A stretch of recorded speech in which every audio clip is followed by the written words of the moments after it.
Welcome to Goa TV. ప్రతి మేడారం జాతరలో కొత్త ఐపీఎస్ అధికారులకు డ్యూటీస్ వేస్తుంటారు.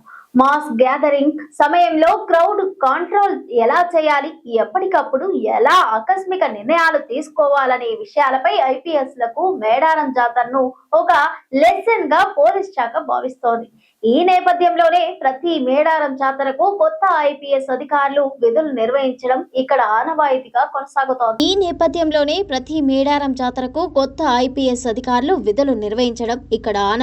కొనసాగుతోంది. ఎప్పటిలాగే ఈసారి జాతరలో కూడా కొత్త ఐపీఎస్ అధికారులు విధులు నిర్వహించారు. గద్దెల ప్రాంగణం, బస్టాండ్, జంపన్నవాగు, ట్రాఫిక్ జామ్ సమయంలో వివిధ ప్రాంతాల్లో 5 రోజుల పాటు చెమటోడ్చారు. అయితే ఐపీఎస్ అధికారులలో వసుంధరా యాదవ్ అనే మహిళ ఐపీఎస్ అధికారిని హాట్ టాపిక్ గా మారారు.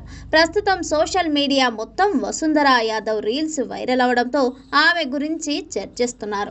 క్యూ లైన్ల వద్ద తోపులాటకు దారితీసిన సమయంలో ఆమె అనుసరించిన తీరు, ప్రాణం నష్టం జరగకుండా భక్తులను కంట్రోల్ చేయడం, ఇలా మొత్తం కర్తవ్యం సినిమాలో విజయశాంతిని మరిపించేలా వ్యవహరించిన ఆమె విధులు ప్రతి ఒక్కరిని ఆకట్టుకున్నాయి. అంతేకాకుండా ఆమె మంత్రులు, పోలీసులతో కలిసి వేసిన నృత్యం హైలైట్ గా నిలిచింది. మేడారం వచ్చిన ప్రతి భక్తులు ఆమెలో లేడీస్ సింగంను చూశామని పోస్ట్ చేయడం, ఆమెను సెల్ ఫోన్ లో స్పందించడం ఇప్పుడు హాట్ చర్చగా మారింది. అంతటితో ఆగలేదు. అసలే ఆమె ఎవరు? ఆ మహిళా అధికారిని ఏ రాష్ట్రానికి చెందిన అధికారిని, ప్రస్తుతం ఎక్కడ విధులు నిర్వహిస్తున్నారని ఆమె గురించి ఆరా తీయడం మొదలుపెట్టారు. వసుంధరా యాదవ్ 2023 బ్యాచ్ కి చెందిన ఐపీఎస్ అధికారిని. ఉత్తరప్రదేశ్ రాష్ట్రంలోని అజంగఢ్ కు చెందిన వసుంధరా యాదవ్ తన తండ్రి కలను, ఆశయాన్ని నెరవేర్చేందుకు పట్టుదల వదలకుండా ఐపీఎస్ అయ్యారు. 2024లో తన బ్యాచ్ కు చెందిన ఐఏఎస్ అధికారి అజయ్ కుమార్ యాదవ్ ను వివాహం చేసుకున్నారు. ఈమె భర్త తెలంగాణ క్యాడర్ కు అలాట్మెంట్ అవడంతో వసుంధరా యాదవ్ కూడా తెలంగాణ క్యాడర్ కు అలాట్మెంట్ అయ్యారు. ప్రస్తుతం ఖమ్మం జిల్లా Kalluru sub division assistant commissioner గా విధులు నిర్వహిస్తున్నారు. మేడారం జాతరలో సమర్థవంతంగా విధులు నిర్వహించడంతో పాటు సమ్మక్క సారలమ్మని తీసుకొచ్చే సమయంలో ఆమె స్థానిక ఆదివాసీలు, మంత్రి సీతక్కతో కలిసి నృత్యాలు చేయడం ప్రతి ఒక్కరిని ఆకట్టుకుంది. ఇలా మొత్తానికి వసుంధరా యాదవ్ నెట్టింట వైరల్ గా మారారు. 2 లక్షల ఉద్యోగాలు మొదటి ఏడాదిలోనే అన్ని ఇచ్చిన మరో గ్యారెంటీ నుంచి నిస్సిగ్గుగా ముఖం చాటేసిన ముఖ్యమంత్రిని చూసి తెలంగాణ నిరుద్యోగులు ఆగ్రహం కట్టలు తెచ్చుకుంటోందని బీఆర్ఎస్ వర్కింగ్ ప్రెసిడెంట్ కేటీఆర్ ఆగ్రహం వ్యక్తం చేశారు. కాంగ్రెస్ ప్రభుత్వాన్ని హెచ్చరించారు.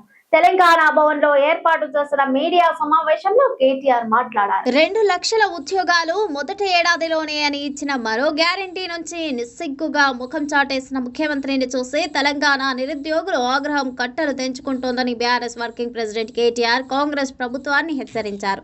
తెలంగాణ భవన్ లో ఏర్పాటు చేసిన మీడియా సమావేశంలో కేటీఆర్ మాట్లాడుతూ అధికారంలోకి వచ్చిన తొలి ఏడాదే 2 లక్షల ఉద్యోగాలు ఇస్తామని అడ్డదారిలో గద్దెనెక్కిన రేవంత్ తీరా అది 5 ఏళ్ల హామీ అని పీసీసీ చీఫ్ తో సీఎం పలికిస్తున్న చిలుక పలుకులు చూసి యువతరం చీకొడుతుందని అన్నారు. తొలి సంవత్సరమే 2 లక్షల నియామకాలు చేపట్టకపోతే ప్రభుత్వాన్ని దించేయడాన్ని ఢిల్లీ నుంచి వచ్చి మరీ చెప్పిపోయిన ప్రియాంక గాంధీ మాట అమలై ఉంటే ఈ దగాకోరు సర్కారు కుప్పకూలి ఇప్పటికే ఏడాది పూర్తయ్యేదన్నారు కేటీఆర్.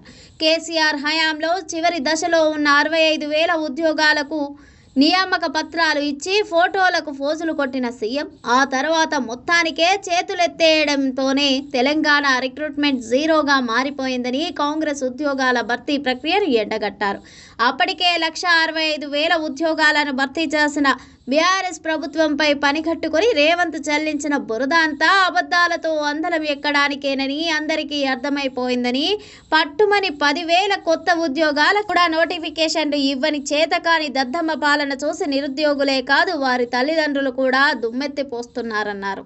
జాబ్ క్యాలెండర్ కు పాతరేసి వరుస కుంభకోణాలతో రేవంత్ సర్కార్ జేబులు నింపుకుంటున్న తీరును నిత్యం తెలంగాణ సమాజం గమనిస్తూనే ఉందని, 2 లక్షల ఉద్యోగాల హామీపై నాలుక మడతేసినంత మాత్రాన 4 కోట్ల ప్రజలు ఊరుకుంటారని, ముఖ్యమంత్రి చేసిన మోసాన్ని మర్చిపోతారని అనుకుంటే అది పొరపాటే అని హెచ్చరించారు.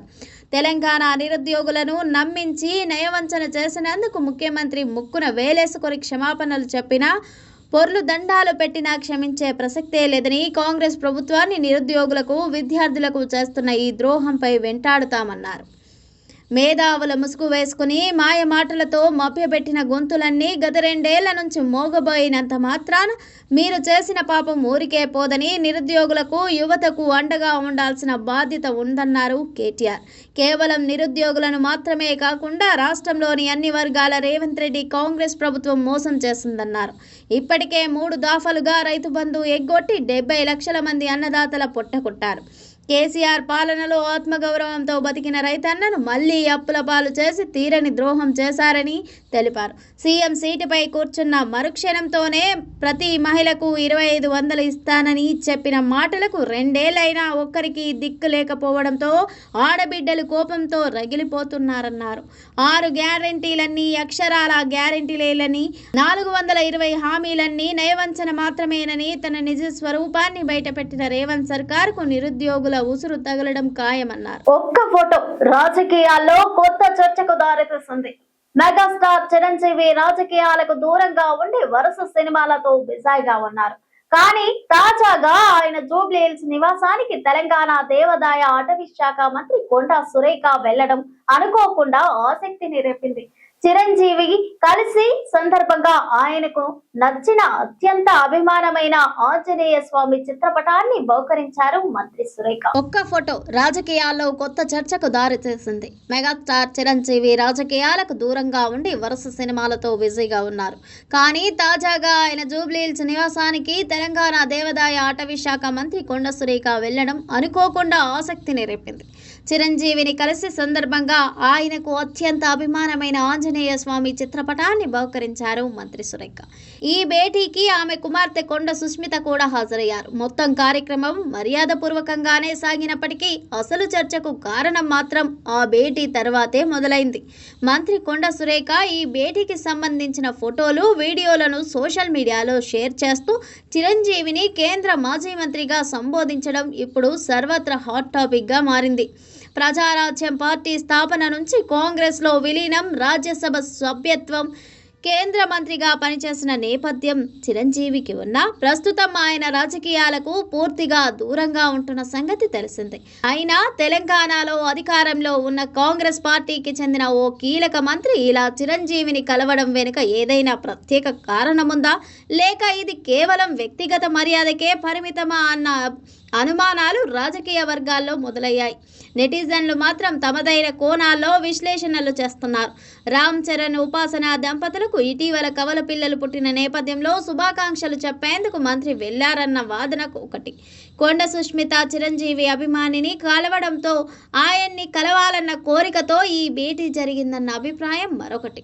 ఏది ఏమైనా రాజకీయాల్లోకి తిరిగి వచ్చే ప్రసక్తే లేదని చిరంజీవి ఇప్పటికే స్పష్టత ఇచ్చినప్పటికీ ఒక్క భేటీతో ఆయన పేరు మళ్లీ రాజకీయ చర్చల్లోకి రావడం మాత్రం మెగాస్టార్ ప్రభావం ఇప్పటికే చెక్కు చెదరలేదన్న విషయాన్ని గుర్తు చేస్తోంది. ఇంటిగ్రేటెడ్ స్కూళ్ల సంగతి దేవుడెరుగు. ఉన్న గురుకులాల పరిస్థితి అధ్వానం చేశారని మాజీ మంత్రి హరీష్ రావు ఆరోపించారు. పాము కాటుకు గురై ఆసుపత్రిలో చేరిన గురుకుల విద్యార్థిని ప్రాణానికి పూర్తి బాధ్యత సీఎం రేవంత్ రెడ్డిదేనని ఆయన తెలిపారు. ఇంటిగ్రేటెడ్ స్కూళ్ల సంగతి దేవుడెరుగు. ఉన్న గురుకులాల పరిస్థితి అధ్వానం చేశారని మాజీ మంత్రి హరీష్ రావు ఆరోపించారు.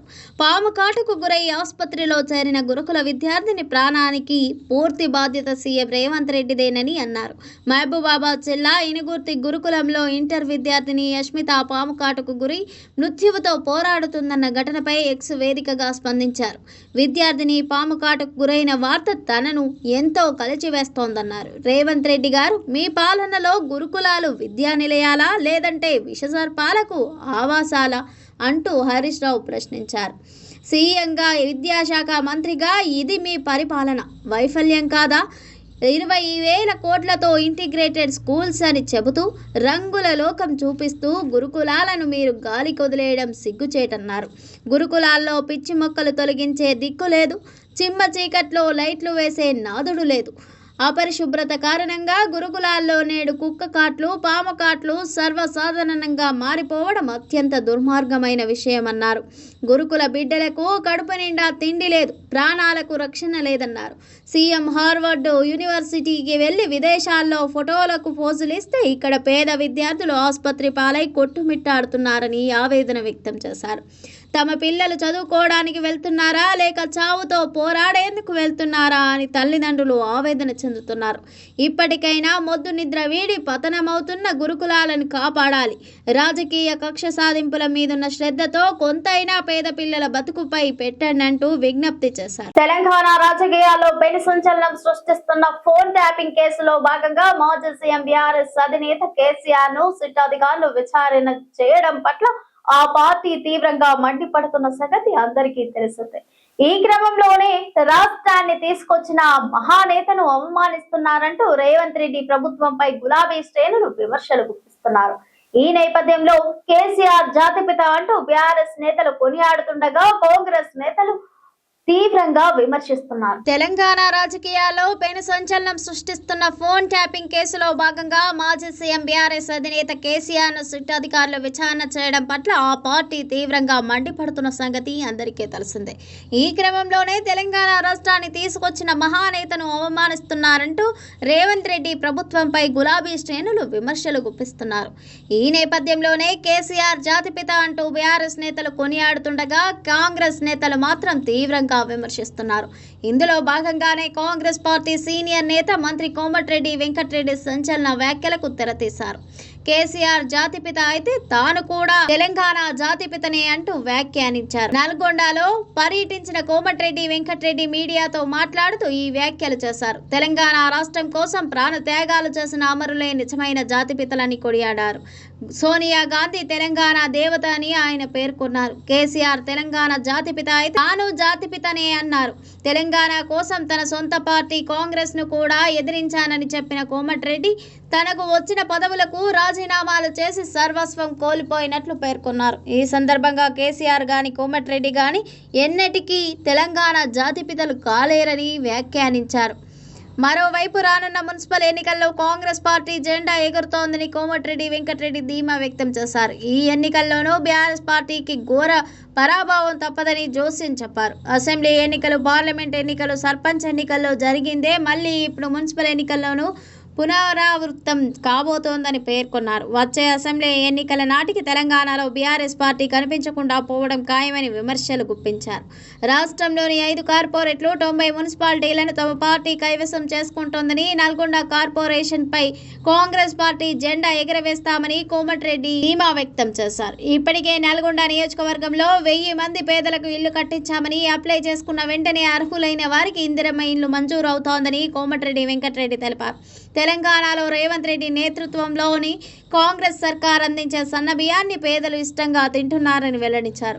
సీఎం రేవంత్ రెడ్డితో పాటు తాను కూడా అవే రేషన్ బియ్యాన్ని తింటున్నట్లు చెప్పారు. గతంలో ప్రభుత్వం ఇచ్చిన రేషన్ బియ్యం తినలేక వాటిని పక్కదారి పట్టించేవారని మంత్రి గుర్తు చేసుకున్నారు. బంగారం, వెండి ధరలు అంతర్జాతీయ మార్కెట్లో అమాంతం దూసుకెళ్తున్నాయి. గత కొద్ది రోజులుగా తగ్గుతూ వచ్చిన బంగారం, వెండి ధరల్లో ఒక్క రోజైనా భారీ మార్పులు చోటు చేసుకుంటున్నాయి.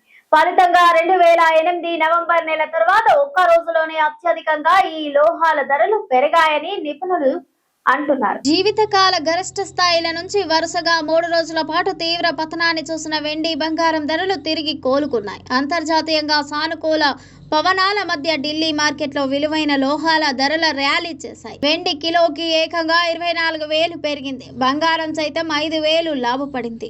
అంతర్జాతీయ మార్కెట్లో బంగారం, వెండి ధరలు ఒక్కసారి పుంజుకున్నాయి. సోమవారం మార్కెట్ ముగిసే సమయానికి 10 గ్రాముల 24 క్యారెట్ల బంగారం రేటు 1,50,500 కాగా కిలో వెండి రేటు 2,48,490 వద్ద ఉంది. అయితే మంగళవారం వీటి ధరల్లో భారీ మార్పులు చోటు చేసుకున్నాయి. ముఖ్యంగా వెండి ధరల్లో భారీ మార్పులు చోటు చేసుకున్నాయి. 10 గ్రాముల 24 క్యారెట్ల బంగారం ధర 1,58,500కు చేరగా కిలో వెండి ధర 2,79,600 వద్ద స్థిరపడ్డాయి. అంతర్జాతీయ అనిశ్చితుల నేపథ్యంలో సురక్షితమని భావించడమే కాక పలు రంగాల నుంచి వస్తున్న గిరాకీ ఫలితంగా గత వారంలో ఔన్స్ బంగారం ధర గతంలో $5,594.84 వద్దకు చేరుకుంది. ఔన్స్ వెండి $115.50కు చేరాయి. అయితే అమెరికా ఫెడరల్ రిజర్వ్ చైర్మన్గా వార్ష్ను నియమిస్తున్నట్లు అమెరికా అధ్యక్షుడు ట్రంప్ ప్రకటించాక బంగారం, వెండి ట్రేడింగ్లో భారీ అమ్మకాలు వచ్చాయి. వడ్డీ రేట్లు అధికంగా ఉండాలని వార్ష్ దృక్పథం వల్ల డాలర్ బలోపేతమవుతోంది.